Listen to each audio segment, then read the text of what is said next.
늘 하나님의 임재를 느끼며 살자 그랬어요.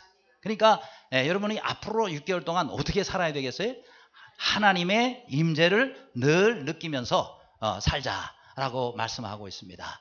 자, 그러면 여기 15절 16절인데 다 같이 읽습니다. 시작. 성막을 세운 날에 구름이 성막 곧 증거의 성막을 덮었고. 아멘.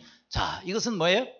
성막을 다 이제 완성해서 하나님 앞에 드릴 때에 하나님께서 그 성막 가운데 임재하신다라는 그 사인으로, 그 상징으로 하나님께서 구름 기둥을 내리신 거예요. 그러니까 일반 구름하고는 다르죠. 일반 구름은요, 바람 불면 날아가고, 그 다음에 햇빛이 뜨겁게 쬐면은 또 이런 뭐 수증기나 안개나 이런 게 사라지지 않습니까? 근데 하나님께서 성막 위에 내리시는 그 구름은요, 햇빛이 뜨겁거나 바람 분다고 없어지는 것이 아니라 그것이 항상 성막 위에 구름 기둥으로 세워져서 그것이 이스라엘 백성을 진행하는, 행진하고 멈추는 모든 일을 그것이 진행하고 이끌었다라는 것입니다. 자, 그러니까 사실 이 구름 기둥, 또 밤에는 불 기둥이지만 이것은 뭘 상징하냐면 하나님의 임재를 상징하는 거예요. 이스라엘 진 가운데, 이스라엘 백성들 가운데 하나님께서 임재하신다라는 사실을 바로 이 구름을 통해서 하나님께서 보여주시는 것이다, 그런 거예요. 그러니까 여러분, 눈에 이 구름이 보이잖아요. 그러니까 저들은 그 구름을 통해서 하나님이 지금 임재하시는구나, 이거를 저들은 확인할 수가 있었던 것이죠. 그럼 우리가 해야 할 일이 이제 중요한 게 있어요. 그게 뭐냐면은, 여러분, 우리가 구름이 그 성막 위에 쫙 이렇게 올라가는 것을 보면서 하나님 임재하시는구나 확인할 수 있는데, 만일 거기를 안 보고 예를 들어서 딴 데를 쳐다보고 있거나 다른 곳을 보고 있으면 어떻게 돼요? 하나님이 임재하시는지를 모를 수 있습니다. 그렇죠? 분명히 하나님은 임재하시는데 내가 거기를 안 보고 있는 거예요. 다시 말하면 성막 쪽을 내가 향해서 보지 않으면은 하나님께서 임재하셔도 모른다 이 말이에요. 이게 중요한 거예요. 왜냐하면 여러분, 이것은요, 오늘날 우리들을 향해서 뭘 가르쳐 주시냐면, 우리가 먼저 늘 우리의 영의 눈을 하나님을 향해서 바라보고 있어야 된다는 뜻입니다. 뭐 그렇다고 여러분 집에 있을 때 가면서 우리 교회가, 우리 예전 교회 어느 방향이 있어, 늘 거기를 바라보고 있어라, 그런 뜻이 아니죠. 그렇죠? 이것은 뭐예요? 오늘날 하나님의 임재는 어디든지 있는데 우리의 영의 눈이 세상을 향하고 있으면 하나님이 나가 있는 곳에 임재하셔도 모르는 거예요. 그렇죠? 그래서 늘 우리의 영의 눈을 항상 하나님께 향하시길 바랍니다. 항상 하나님을 주목해야 돼. 그래서 눈을 들어서 우리 주를 바라봐야 돼. 오늘 우리 예배 시작 전에 우리 찬양팀이 찬양해요. 우리의 시선을 주님께 드리고 살아계신 하나님을 향할 때, 그렇죠? 우리의 시선을 주님께 향하는 거예요. 그러니까 우리의 시선이라는 것은 우리의 영의 시선을 말해요. 여러분은 어디 있든지, 여러분이 무엇을 하든지 항상 영의 눈을 들어서 늘 주님을 바라보시는 여러분이 되시기를 바랍니다. 운전하다가도 늘 주님을 바라보고, 그렇죠? 여러분이 집에 있든지 직장에서 일을 하든지 학교에서 공부를 하든지 늘 여러분의 시선을 주님께 맞추시기를 간절히 바랍니다. 그런데 특별히 이 구약 성경 가운데 사무엘이라는 사람이 있어요. 자, 이 사무엘이 사무엘상 12장에 보면 그가 이제 하나님 앞에 부르심을 입기 전에 이스라엘 백성들 그동안 쭉 말씀 가운데 이끌어온 것을 마무리하면서 백성들에게 고별사, 마지막 설교를 하는 그 내용이 나옵니다. 근데 거기에 아주 중요한 문구가 뭐냐면은, 내가 하나님 앞과 그리고 또 기름 부음 받은 자 앞에서라고 말씀하고 있어요. 그게 뭐예요? 이 사무엘은 늘 자신의 삶의 모토라 그러죠. 삶의 좌우명, 아니면 삶의 기준, 이것이 뭐였냐면 항상 그는 여호와 앞에서라는 거예요. 그는 늘 하나님 앞에서 살았단 말이죠.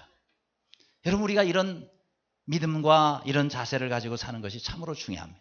언제든지 여러분 하나님 앞에 계시기를 바랍니다. 하나님 앞에서 사시기를 바랍니다. 하나님 앞이 아니라 그러니까 담대하게 범죄하고 그리고 무엇이든지 할 수 있다고 생각하는 거예요. 아니에요. 하나님께서 언제든지 불꽃 같은 눈으로 우리를 지켜보시고 계시기 때문에 우리는 늘 하나님 앞에 살아야 돼요. 여러분, 종교개혁자 칼빈도 늘 하나님 앞에서, 코람데오라 그러죠. 코람데오 신앙으로 그는 항상 하나님 앞에 살았다. 그렇습니다. 여러분, 우리는 늘 하나님 앞에서 사는 그런 마음. 근데 이것을 다른 말로 하면요. 하나님 앞에서라는 다른 말로 하면 하나님의 임재 앞에서라는 뜻이에요. 하나님의 임재 앞에서. 그건 뭘 말해요? 예, 늘 나는 하나님의 임재를 내가 느끼며 살아야 된다는 거예요. 실제로는 하나님 계세요. 근데 내가 그걸 못 느끼니까 하나님 안 계신 걸로 우리가 착각할 수 있다라는 것이. 여러분이 하나님 앞에 기도할 때도 하나님의 임재를 느끼며 기도하시기를 바랍니다. 하나님의 임재를 내가 느끼지 못할 때는요, 내 기도가 소리를 지르며 기도를 한다 그래도 허공을 치는 기도가 될 수밖에 없어요. 왜요? 하나님이 지금 이 안에, 그리고 내 앞에 안 계시다라고 생각하고 그거를 못 느낄 때 얼마나 기도가 공허하겠어요. 그렇잖아요. 허공에다가 그냥 외치는 소리밖에 더 되겠어요? 아닙니다. 여러분이 기도할 때에 항상 하나님께서는 그 자리에 임재해 계세요. 근데 내가 못 느끼는 게 문제다 이 말이에요. 그래서 여러분이 단 5분을 기도하더라도, 그렇죠? 1시간을 기도하더라도 늘 하나님의 임재를 느낄 수 있기를 바랍니다. 그럴 때 우리의 기도가 살아있는 기도가 되는 거예요. 하나님과 살아있는 대화의 시간이 되는 거예요. 그러므로 여러분 잠깐을 기도하더라도 늘 하나님의 임재를 느끼며 기도하시기를 바랍니다. 찬송할 때도 마찬가지예요. 우리가 찬송할 때도 저거 내가 좋아하는 노래야. 내가 저 노래 참. 그래서 우리가 좋아하는 노래를 부르는 시간이 되면서는 안 된단 말이죠. 그렇죠? 여러분 찬양은 하나님께 드리는 겁니다. 그러므로 우리가 찬양을 하더라도요, 단원각을 하더라도 하나님의 임재를 느끼며 찬양하시기를 바랍니다. 그렇죠? 여러분 악기팀하고 이쪽에 앉아 계신 분들은 굉장히 멀잖아요. 그러니까 가까이 있는 분들만 은혜를 받고 우리는 뭐 저 뒤에서 아닙니다. 여러분 특별히 이 자리에 앉아 계신 분들을 제가 사랑해요. 왜냐하면은 특별히 이렇게 비도 오고 가봐야 뭐 목사님 맨날 저 가운데만 보고 우리 보지도 않는데 뭐하러 가? 아니에요. 저는 잘 못 볼지라도 하나님은 여러분을 잘 보고 계십니다. 그러니까 여러분이 찬양할 때도 하나님의 임재를 느끼며 찬양하라 이 말이에요. 그렇죠? 그래서 여러분이 찬양할 때도 할 수 있으면 손을 들고 그러면서 하나님께 집중하여 하나님, 내가 이 찬양을 드릴 때 우리 하나님 기뻐 내 찬양을 받아주시옵소서. 그래서 여러분이 그 찬양을 드리면요, 우리 하나님께서 참 기쁜 마음으로 여러분의 찬양을 연락하시며 찬양 가운데 역사를 하시는 거예요. 찬양 가운데 여러분의 소원과 기도의 제목을 응답해 주시는 거예요. 그런 찬양을 주님 앞에 늘 드리시기를 바랍니다. 또 우리가 말씀 들을 때도 마찬가지예요. 말씀 들을 때도 하나님께서 목회자를 통해서 여러분에게 말씀하시는 거예요. 그러니까 여러분 말씀 앞에 있는 시간은 하나님 앞에 있는 그 시간이 되는 거예요. 어제 우리 새벽에 고넬료에 대해서 함께 은혜를 나누었어요. 고넬료에게 베드로가 와서 말씀 전하는데 자기 가족, 친척, 친가 다 불러 모아놓고 말씀들은 뭐라 그래요? 우리가 하나님 앞에 있나이다 그랬단 말이에요. 아니 사람 앞에서 지금 하나님 말씀 듣는데 왜 하나님 앞에 있다 그래요? 사람을 통해서 하나님이 말씀하시니까 그러는 거예요. 따라서 이 시간도 여러분 주일날 예배 드릴 때에 하나님 말씀 듣는 시간이 꼭 있잖아요. 오늘 목회자 또 목사님을 통해서 하나님 내게 무슨 말씀을 주시려나니까. 이번 하반기 동안에, 이번 7월 한 달 동안에, 이번 한 주간 동안에 하나님 내게 주시는 주님의 말씀을 듣기를 원합니다. 주여 내가 듣겠나이다. 말씀하여 주옵소서. 그런 마음으로 오늘도 하나님의 말씀을 받으시기를 바랍니다. 그렇게 해야 되는 거예요. 예배 드릴 때도 마찬가지고. 그래서 우리는 늘 하나님의 임재 앞에서 사는 사람하고 그렇지 않은 사람하고는 신앙생활이 차이가 날 수밖에 없어요.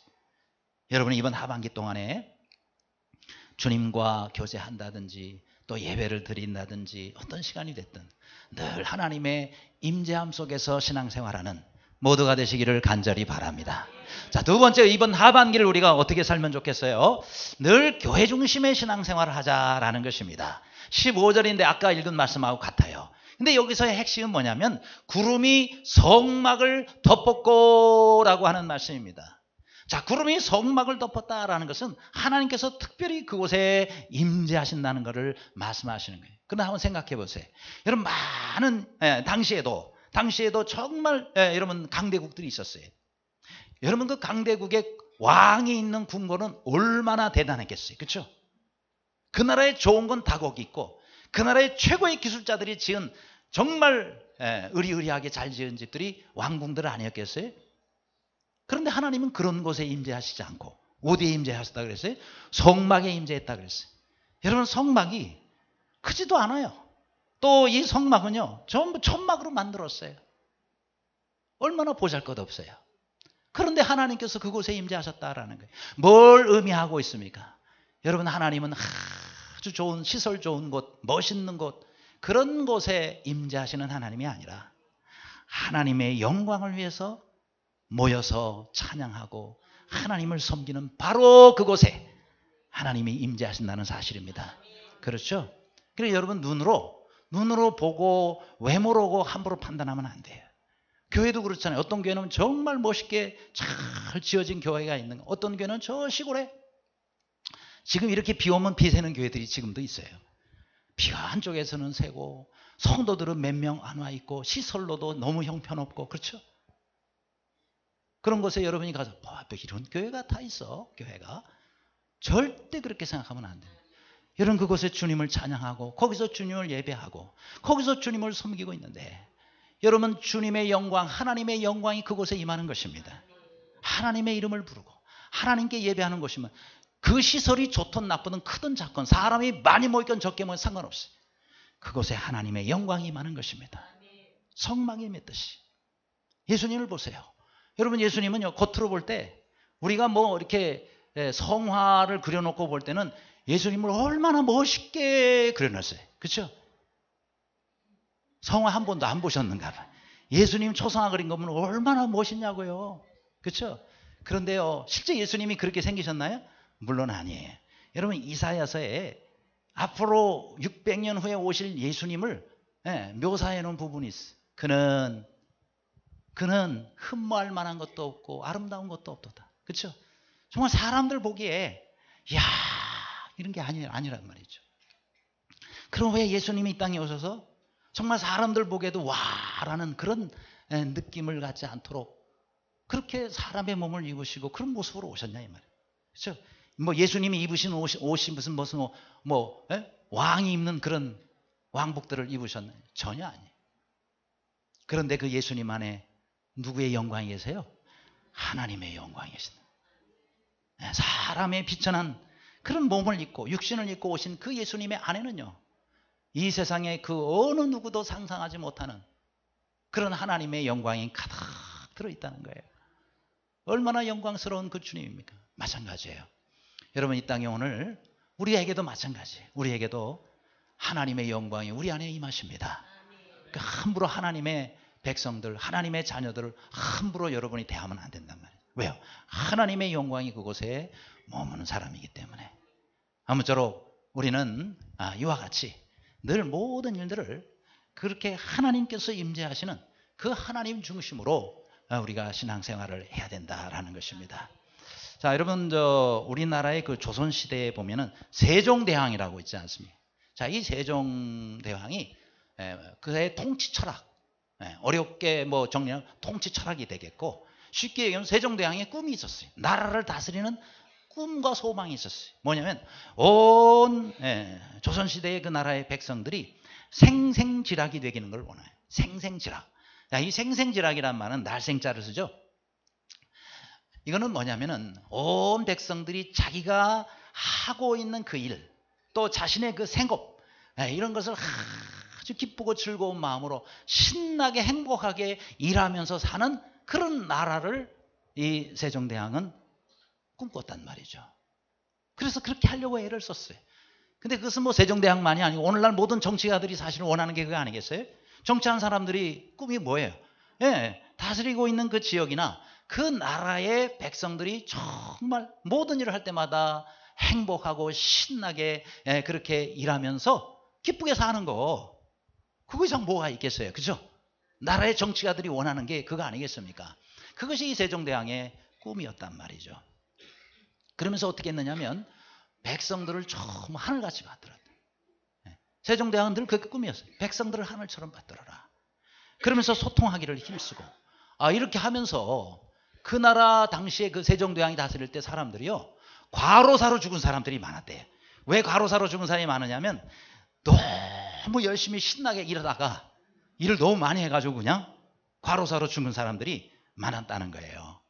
물론 죽는 것을 보면 안 됐지만 전체적으로 얼마나 신나게 일을 그렇게 많이 했으면, 억지로 노예를 삼아가지고 일해라 이렇게 해서 그렇게 한 것이 아니고 그렇게 좋은 왕을 모시고 있으면서 백성들이 신나게 일하다 보니까 너무 과로를 해가지고 죽는 그런 경우들이 많았다는 것이니까 저는요 신앙생활에서도 생생지락이 있다고 생각합니다. 여러분 교회에서도 우리가 주님을 섬기면서 하나님을 섬기면서 이런 생생지락의 은혜가 있기를 바랍니다. 여러분 우리가 일을 해도 그냥 누가 시키니까 마지못해서 억지로 그렇게 일하는 그런 교회 사역이 아니라 정말 우리 주님 받은 은혜가 너무 커서 너무 감사해서 열심히 우리가 신나게 일을 하는 그런 우리 교회 사역이 될 때 얼마나 행복한 교회가 되겠느냐고요. 그래서 교회 리더들은 이렇게 해야 돼요. 성도들이 열심히 정말 아주 기쁨으로 신나게 할 수 있도록 잘 도와주는 역할. 그런 사람이 좋은 리더입니다. 그죠? 뭐 해라 막 이렇게 하는 사람이 아니라 정말 스스로 그냥 신나게 주님 섬기고 신나게 교회 생활을 할 수 있도록 만들어주고 또 그렇게 할 수 있도록 모든 지원을 하는 그런 사람이 교회 좋은 리더다라는 것입니다. 그래서 아무쪼록 우리가 주님 나라 갈 때까지 이렇게 여러분이 주님을 섬길 때 생생지락의 은혜로 섬기는 저와 여러분 되시기를 간절히 바랍니다. 세 번째로 우리가 이 하반기를 어떻게 지내야 될 것인가. 늘 여호와의 명령을 따라 살자 그랬어요. 자 18절이죠. 여호와의 명령을 따라 행진하였고, 여기 제가 뭐 하나만 지금 이렇게 사실은 들어드렸습니다만은 이 사실 오늘 읽은 본문에 보면은요 여호와의 명령을 따라라는 말씀이 무려 8번이나 나옵니다. 우리 마지막 절 같은 경우에는 3번이나 반복해서 한 절에 나오고 있습니다. 뭐가 중요하다는 거예요? 여호와의 명령을 따라 하는 것이 중요하다는 거예요. 행진하는 것 자체가 중요한 것이 아니라 하나님의 명령을 따라 행진하는 것이 중요하다 이 말입니다. 여러분 우리가 어떤 일을 하더라도 항상 하나님의 명령을 따라 행할 수 있기를 바랍니다. 그렇습니다. 진행하고 또 멈추고 할 때가 있잖아요. 그 모든 것들을 누구의 명령을 따라? 하나님의 명령을 따라. 엄밀히 얘기하면 모세의 명령이 아니에요. 모세는 하나님의 명령을 따라 움직이는 사람이니까 저들이 사람의 음성으로는 모세를 따라갔을지 모르지만은 하나님의 명령이에요. 그래서 이 기록하는 성경에서도 여호와의 명령을 따라 여호와의 명령을 따라. 그죠? 모든 일들을 우리의 삶의 모든 일들을 이렇게 하나님의 명령을 따라 하나님의 인도하심대로 그렇게 행할 수 있기를 간절히 바랍니다. 그렇죠? 우리가 가는 것도 하나님의 뜻을 따라 또 우리가 쉬는 것도 하나님의 뜻, 모든 것을 하나님의 명령을 따라 그렇게 하시기를 바랍니다. 군대 갔다 오신 분들은 잘 아실 거예요. 아무튼 군대에서는요 지겹게 하는 게 신고식이라는 거예요. 신고식. 뭐 사회에서도 뭐 이런 게 나와가지고 좀 안 좋게도 또 이용하고 그러지만은 원래 저 의미는 굉장히 좋은 거예요. 왜냐하면 군대는요 명령으로 시작해서 명령으로 끝납니다. 예? 군대 생활은요 명령으로 시작해서 명령으로 해요. 예, 그러니까 군대에서 명령 지키지 않으면 그건 그다음부터는 그건 군대도 아니에요. 그러니까 이 군대에 있어서 이 명령으로 시작해서 명령으로 끝나는 가장 중요한 요소가 바로 신고식이에요. 모든 일을 할 때는요 신고식이 있어요. 그래서 신고식으로 부대를 들어가고요 신고식으로 제대를 해요. 군대는 전부 신고식이에요. 심지어 휴가를 가더라도 신고하고 휴가를 갑니다. 충성! 신고합니다. 나 아무개 누구누구는 2018년 7월 1일부로 일주일 동안 휴가를 명받았습니다. 예, 신고합니다. 충성! 그러면 다녀와 그러는 거예요. 그러면 이제 일주일 휴가 갔다 오고 그러는 거예요.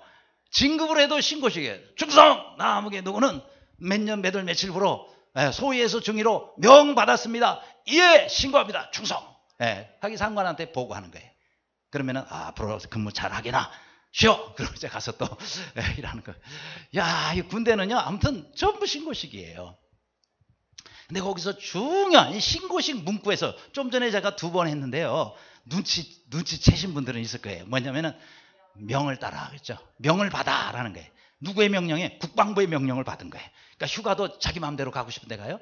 다 그게 있어요. 정해진 게. 진급도 자기 마음대로 하냐고요. 그죠? 부대 이동을 자기 마음대로 하냐. 전부 명을 따라 하는 거예요. 이게 군인입니다. 우리는 하나님의 군대 아니에요. 그러니까 하나님께서 우리에게 가! 그러면 가기 싫어도 가야 되는 거고 서! 그러면 가고 싶어도 서야 되는 거예요. 이게 바로 하나님의 군대의 군인들이 해야 하는 자세다. 따라서 우리 신앙생활 하면서 우리는 사단과 전쟁하고 있단 말이에요. 사단과 전쟁하고 있어요. 그럼 우리가 하나님 명대로 따라가지 않으면 죽는 거예요. 그렇죠? 죽는 거예요. 그거는. 얼마나 이게 중요한지 모릅니다. 여러분 기차가 갈 때에 레일을 따라갑니다. 그렇잖아요. 그런데 빨리 가기도 하고 천천히 가기도 하고 그죠? 또 이렇게 기차의 길이가 길기도 하고 짧기도 해요. 중요한 것은 뭐예요? 전부 공통점으로 레일을 따라가야 된다는 거예요. 여러분 만일 기차가 레일을 벗어나면 대형사고가 일어나는 겁니다. 어디에 있든지 이 기차는 쉬어도 레일 위에서 쉬어야 돼요. 그죠? 마찬가지입니다. 여러분 우리 그리스도인들은 쉬어도 주님의 뜻 가운데서 또 우리가 어떤 일을 해도 안 해도 전부 하나님의 명을 따라 모든 일을 하나님의 명을 따라 하시는 모두가 되시기를 간절히 바랍니다. 그렇게 해야 우리가 사는 거예요. 그 다음 네 번째로 우리의 신앙생활은요. 늘 하나님의 정하신 때를 따라 살자라는 것입니다. 정하신 때를 따라 살자. 자, 여기서 말씀이 19절에 구름이 성막에 머무는 날이 오릴 때에는 행진하지 아니하였으며. 자, 구름이 사인이에요. 근데 구름이 가만히 성막에 머물러 있네. 그럼 무슨 뜻이에요? 가지 말라는 거예요. 여기 그대로 머물러 있어라. 여기다가 진을 치고 계속 있어라. 그렇죠? 한나절 있으면 한나절. 아니면 또 하루면 하루. 여기 나오죠. 이틀이면 이틀. 1년이면 1년. 아, 이 구름 기둥이 가만히 있네. 성막을 떠나지 않고 가만히 있네. 그럼 뭔 뜻이에요? 계속 머물러 있으라는 거예요. 1년이고 2년이고 몇 년이고 상관없어요. 구름이 가만히 있다는 거 하나님 떠나지 말라라는 그런 말씀입니다. 따라서 우리는요. 우리는 기다릴 줄 알아야 돼요. 하나님의 때를 기다릴 줄 알아야 된단 말이죠. 그렇죠? 그래서 조급한 마음을 먹으면 안 돼요. 신앙생활은 조급하면 문제가 생깁니다. 사회일도 마찬가지예요. 조급하게 서두르다가 얼마나 문제가 많이 돼요. 운전도 조급하게 하면 큰일 나요. 그 과학자들이 밝혔더라고요. 이 조급한 마음과 막 분노하는 마음으로 운전을 하잖아요. 사고 날 확률이 몇 배가 높아진대. 이런 분노가 나면요. 이 시야가 굉장히 좁아진대. 평상 때보다. 좁으니까 안 보는 게 이쪽에서 평상에 잡으면 오네 하고 중단할 텐데 좁아지니까 그냥 가는 거예요. 그러다가 사고 나고 이럴 수가 있습니다. 그래서 우리가 조급한 마음으로 신앙생활을 한대요. 그래서 신앙생활 할 때는요. 하나님께서 우리에게 기다리시라고 할 때는 계속 기다려야 돼요. 1년이고 2년이고 정말 나는 급하잖아요. 왜요? 빨리 가나안 땅 들어가고 싶은데 하나님께서 뭐 1년 2년을 여기서 기다리라 그래. 뭐가 있다고 이 광야에. 아니에요. 하나님께서 다 뜻이 있으셔서 기다리라고 우리에게 말씀하시죠. 이런 경우가 있죠. 또 말씀이 없을 때가 있죠. 기도를 했는데 말씀이 없으면 가야 돼요. 가만히 있어야 돼요.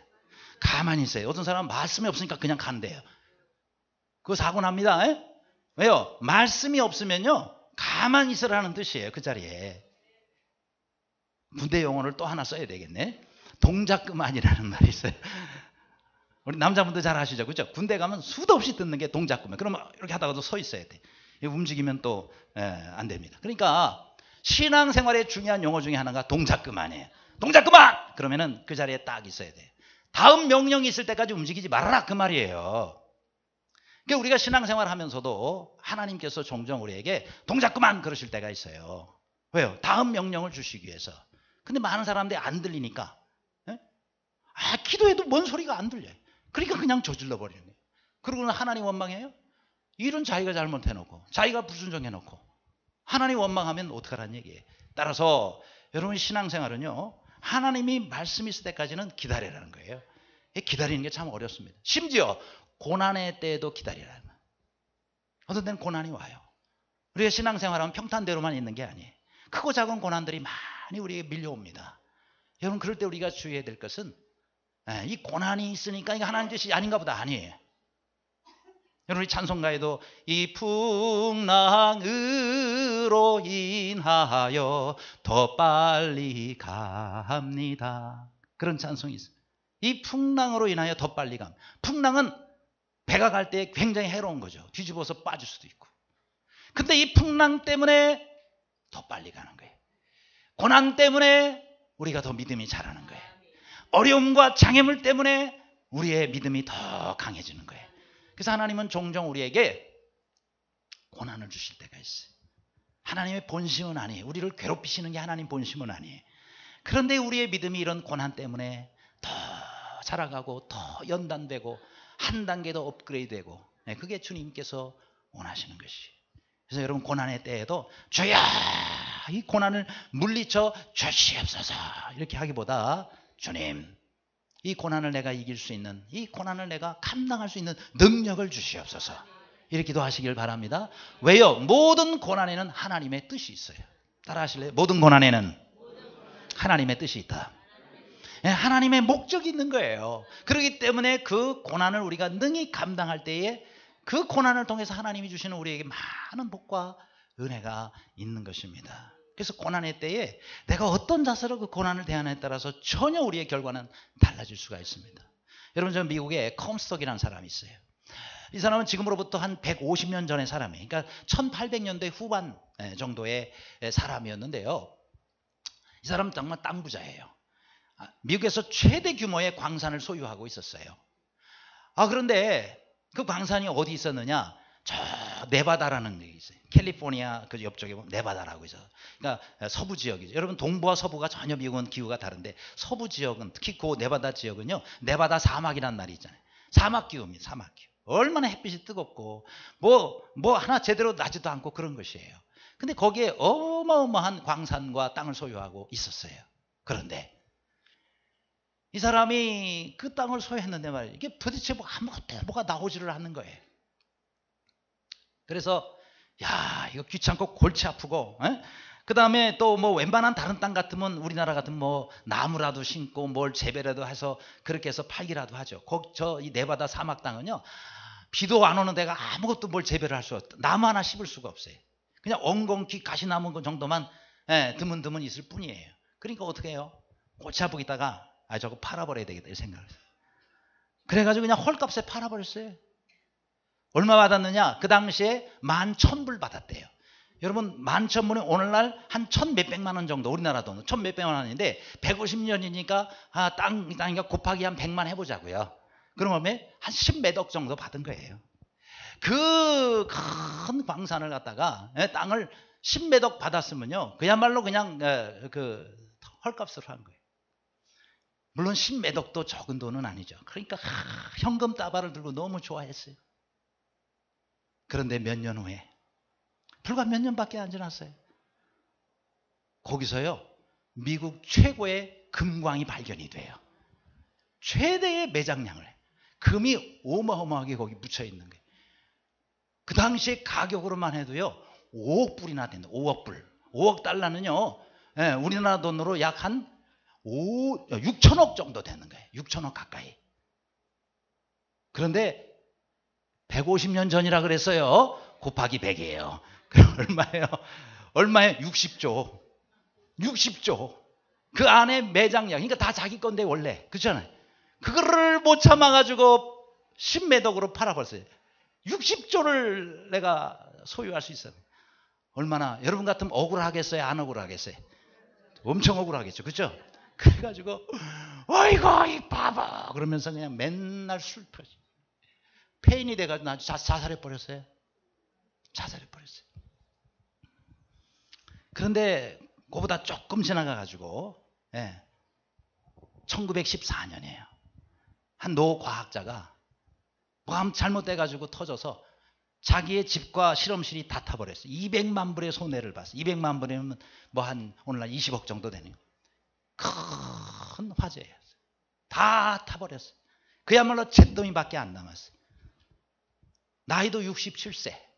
그러니 이제 뭘 새롭게 하겠어요. 다 아주 알거지처럼 그렇게 돼버려요.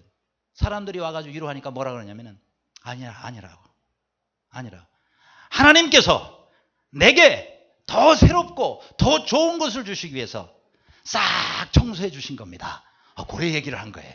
할렐루야. 하나님께서 내게 더 좋은 걸 주시기 위해서 싹 청소를 해주시니 얼마나 감사해요. 이러고 있는 거예요. 어떤 사람은 미쳤다 그럴지 모르겠어요. 그런데 정말로 늘 하나님께 감사하면서 그러면서 더 연구에 매진을 해요. 나중엔 더 좋은 더 멋있고. 그렇죠? 여러분 시카고가 전부 불타가지고 그랬잖아요. 근데 더 좋은 도시로 거듭났잖아요. 세계 최고의 도시로 바뀌어집니다. 여러분 그 고베에 지난번 대지진이 일어날 때 다 무너지고 난리가 났어요. 근데 지금 세계 최첨단 도시로 거듭났잖아요. 그러니까 화재는 가끔 나는 것도 좋을 것 같아요. 우리 교회만 빼놓고. 농담입니다. 자, 이렇게 에디슨은 오히려 그런 부분에 대해서 감사를 했단 말이에요. 그래서 훗날 어떻게 돼요? 제가 이번에 다시 한번 에디슨에 대해서 조사를 해보니까 지나간 천년 가운데 인류 가운데 가장 위대한 인물이 되었다. 1000년 동안 최고의 인물을 꼽으면은 에디슨을 꼽았다 이 말이에요. 야, 똑같이 이 사람은 20억이나 되는 그런 재산을 다 불러쏘죠. 한 사람은 1억 얼마를 받아 10 정도를 받아가지고 그렇게 해서 완전히 이 사람은 폐인이 돼요. 둘 다 어려운 일을 당했지만 둘 다 고난을 당해서 한 사람은 폐인되고 자살했고 한 사람은 1000년 동안 최고의 위대한 업적을 이루는 사람이 되었다. 어떻게 우리가 고난을 받아들이느냐가 너무너무 중요합니다. 하나님께서 뜻이 있으셔서 우리에게 어려움 주신다면 능히 감당하시고 그것을 통해서 정말 주님 앞에 영광스러운 생활 삶을 사는 모두가 되시기를 간절히 바랍니다. 끝으로 우리 하반기를 어떻게 살면 좋겠는가? 늘 자신의 직분 맡은 일을 충실하며 살자. 그렇게 말씀합니다. 22절 23절에 여호와의 명령을 따라 여호와의 직임을 지켰더라 라고 오늘 본문은 마무리가 됩니다. 여호와의 명령을 따라 그랬어요. 근데 중요한 것은 그가 여호와의 직임, 하나님께서 그에게 맡겨주신 일들을 가지고 다 충실하며 충성되게 지켰다라는 것입니다. 그래요. 하나님께서 우리에게 맡겨주신 것이 있다면 우리는 그것을 완수해야 돼요. 그래서 하나님의 뜻을 이루는 사람이 될 수 있기를 간절히 바랍니다. 그렇죠? 우리 주님도 다 이루었다 그랬어요. 다 이루었다. 우리도 하나님이 우리에게 주신 사명이 있잖아요. 교회에 주신 사명이 있고 개인에게 주신 사명이 있잖아요. 그 사명을 주님 앞에 갈 때까지 다 이루시는 저와 여러분이 되시기를 바랍니다. 그런데 하나님께서 내게 주신 이 직임, 이것을 우리가 정말 감사하게 생각을 해야 돼요. 정말 귀하게 생각해야 돼요. 그래서 이것을 이루기 위해서 정말 우리는 교회에 있으나 집에 있으나 직장에 있으나 이것을 이루기 위해서 우리가 힘써야 되는 거예요. 이게 따로따로 되면 안 돼. 여러분 따로국밥이라고 있죠. 따로국밥이 뭔지 아세요? 밥 따로 국 따로가 따로국밥이에요. 별거 아니에요. 근데 보통 국밥 그러면 말아서 나오잖아요. 그것도 좋은데 어떤 데는 또 취향대로 드시라고 말아서 드시든지 따로따로 드시든지 그러라고 따로국밥을 이렇게 밥 따로 국자로 따로 주는 데가 있어요. 좋은 것 같아요. 그죠? 근데 우리 신앙은 따로국밥이 되면 안 돼요. 따로국밥 신앙생활이 되면 안 돼. 내 믿음 따로, 그 다음에 직장에서 생활 따로 이러면 안 되는 거예요. 교회에서는 집사님 권사님인데 밖에 나가면 저 교회 다니는 거 맞아? 아주 더 이상하게 행동을 하고 그런다면 여러분 우리 신앙이 그 사람에게 무슨 의미가 있냐 이 말이죠. 그렇죠? 여러분 우리가 교회에서만 신앙인이 아니고 사회에 나가서도 밖에 나가서도 집에 가서도 어디 가서도 우리는 그리스도인입니다. 그렇죠? 그래서 내가 여기서 주님 앞에 믿고 섬기는 그 신앙으로 우리가 사회에 나가서도 그렇게 해야 사람들이 우리를 통해서 예수 믿는 사람들은 다르구나. 그러면서 주님께 그들이 돌아올 수 있게 되는 거예요. 그렇죠? 그러므로 우리의 신앙이 따로국밥이 되지 말자라는 거죠. 여러분 세익스피어는 이런 이야기를 했습니다. 여러분 저 백합이라고 있죠? 이 백합이 썩으면 잡초 썩는 것보다 더 고약한 냄새가 난다는 거예요. 그러니까 여러분 우리가 여기에요. 이 백합이 한 10화분만 있어도요. 교회 전체가 아주 기가 막힌 백합 향이 납니다. 우리 부활절 때 그렇게 많이 하잖아요. 근데 이게 썩으면요. 얼마나 냄새가 지독한지 몰라요. 그렇죠? 그러니까 같은 얘기입니다. 우리 그리스도인들이 세상에 나가서 빛과 소금의 역할을 감당해야 되는데 이게 우리 그리스도인 썩으면요. 안 믿는 사람보다 더 악할 수가 있어요. 대표적인 예가 단타로라는 사람이에요. 헬리코스 단타로라는 사람이 있어요. 자, 이 사람이요. 그 4차 십자군 원정이 있어요. 십자군 원정을 나간 거예요. 거기에 이 사람이 총사령관이었어요. 헬리코스 단타로가. 십자군이 뭡니까? 예수 그리스도의 십자가를 의지하고 믿는 사람들이 우리가 우리 나라를 우리 땅을 지켜야 되겠다고 해서 그렇게 해서 만들어진 게 십자군이에요. 그리스도 이름으로 가는 사람이에요. 근데 저 사람이요. 터키를 공격하면서 얼마나 잔인하게 했는지 몰라요. 얼마나 잔인하게 죽이고 얼마나 잔인하게 학대를 하고 어떻게 믿는 사람이 그럴 수가 있냐 말이죠. 그래서 여러분 터키에 있는 사람들이요 전부 나중에 이슬람으로 개종을 다 해버려요. 여러분 터키가 어느 곳입니까? 우리가 터키 단기 선교도 다녀왔지만은 에서보드 사빌라, 에베소, 또 서머나, 버가모, 두아디라, 사대, 빌라델베, 라오디게아 초대교회에 정말 사도 바울이 사역을 해가지고 기가 막히게 정말 초대교회의 그 유적들이 있는 곳이 바로 터키 아닙니까? 근데 그곳이 99%가 지금 이슬람이에요. 99%가. 왜 저렇게 돼버렸어요? 역사가들의 분석은요. 저 단타로라는 십자군이 가가지고 너무너무 잔인하게 행동을 했기 때문에 저 사람들이 다 바꿔버려. 다 개종을 시켜버렸다. 여러분이 믿는 사람들이 정말 우리가 잘해야지. 그렇지 않으면은 우리 때문에 오히려 하나님께 가까이 오던 사람이 더 멀어질 수 있다. 더 멀어지는 것은 여러분 얼마나 이 잘못된 일이냐라는 것입니다. 여러분 저 목포시청에서 근무하는 어떤 젊은이가 있었어요. 근데 이 젊은이가 자기가 친척이 전남 목포 그 아래에 보면은 신안군 증도면이 있잖아요. 거기에 증도에 놀러를 간 거예요. 마침 먼 친척 집이 거기 있대. 먼 친척이. 그래서 이제 갔는데 개밥그릇에 가만히 보니까 놀러 가서 보니까 심상치 않은 개밥그릇인 거예요. 야, 좀 특이하다게 생겨. 이 사람은 문화재나 이런 거 시청에서 일하니까 그런 걸 이제 배우고 공부하고 그랬을 거 아니에요. 야, 이 개밥그릇이 좀 심상치가 않네. 그러면서 저 아저씨 제가 이거 좀 가져가도 돼요? 가져가. 그거 한 3년 돼가지고 이제 바꾸려고 그랬는데 잘 됐어. 그냥 가져가. 감사합니다. 그러고 들고. 그러고는 목포 시내로 와가지고 이거를 알아보니까 야 이게 보물이에요. 굉장한 보물이에요. 그래가지고 이걸 경매에 넘겨가지고 판매를 했는데요. 얼마를 받았느냐? 1975년도에요. 그 당시 1975년도에 2억 8천만 원을 받았대요. 2억 8천만 원. 근데요 그 당시 2억 8천이라면 지금 여러분 놀래기는 너무 일르시다니까. 놀래기는 좀 일르세요. 그 당시 2억 8천이면 어느 정도 액수냐면은 그 당시에 강남에 있는 32평 아파트가 1200만 원 같대요. 그런 줄 알았으면 몇 채 저도 사두는 건데 강남에 32평 아파트가 1200만 원 갈 때에 2억 8천만 원 했으니까 요즘으로 계산하면은 강남에 있는 32평 아파트 23채를 자기가 개밥그릇 하나로 얻은 거다 이 말이에요. 그러니 참 그런 개밥그릇 있으면 저도 좀 찾으러 다녀야 될 것 같아요. 그래서 이 사람이 거기서 그렇게 참 대박을 해가지고는 다시 또 증도로 또 간 거예요. 이런 게 또 하나 어디 굴러다니는 게 있으면. 근데 바닷가로 나갔더니 어디 주사니까 바닷가에 주셨다. 바닷가에 가보니까 저런 비슷한 그릇들이 다 깨져 있는 거예요. 박살이 다 나 있는 거예요. 왜 이렇게 다 깨졌냐고 그러니까 증도에 있는 사람들은요. 바다에서 이렇게 떠내려오는 그릇들엔 다 귀신이 붙었다고 알고 있대요. 그런 그릇은 전부 귀신이 붙어있기 때문에 다 깨버려요. 집에 절대 들여놓으면 귀신이 따라 들어오니까 안 된다고. 다 깨버리니까 전부 깨져버려요. 야 세상에 이렇게 보물들을 이 모르는 사람들이 다 깨버렸단 말이죠. 그러다가 그 해에 어떤 어부가 자꾸 밑에서 그물질을 하면은요 잡히라는 고기는 안 잡히고 도자기 한 그릇이 올라오는 거예요. 뭐 이런 게 자꾸 올라와 이거. 그러면서 신고를 했는데 이게 대단한 거예요 보니까. 그래서 국가 차원에서 그 다음에 1976년부터 국가 차원에서요 신안 아빠들을 해저를 수색을 한 거예요. 그래가지고 보물선을 발견하고 그 안에 어마어마한 그릇들이 있는 것을 그렇게 해서 9년 동안 거기 있는 보물들을 다 건져가지고 그렇게 해서 만든 박물관이 국립해양박물관이에요. 지금의 국립해양박물관 저기도 나오죠. 저 다 신안 아빠들에서 다 건져 올린 것들이에요. 그렇다고 또 거기 또 잠수해서 들어가서 찾는 일이 없기를 바랍니다. 9년 동안 샅샅이 다 찾았으니까. 그런데요 제가 왜 얘기를 하냐면은 다른 게 아니에요. 우리가 모르면 개밥그릇 취급할 수가 있는 거예요.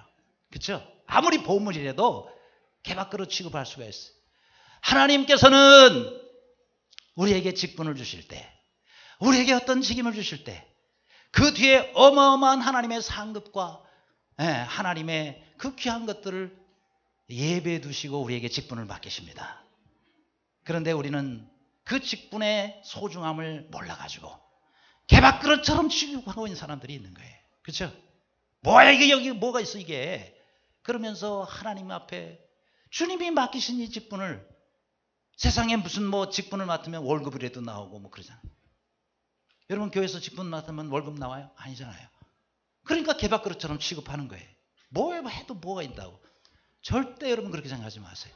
하나님께서는 우리를 위해서 정말 귀한 것들을 예비하시고 상급을 예비하시고 우리에게 직분을 맡기실 때에 그것이 어떠한 직분이 됐든지 충성되게 감당하시기를 바랍니다.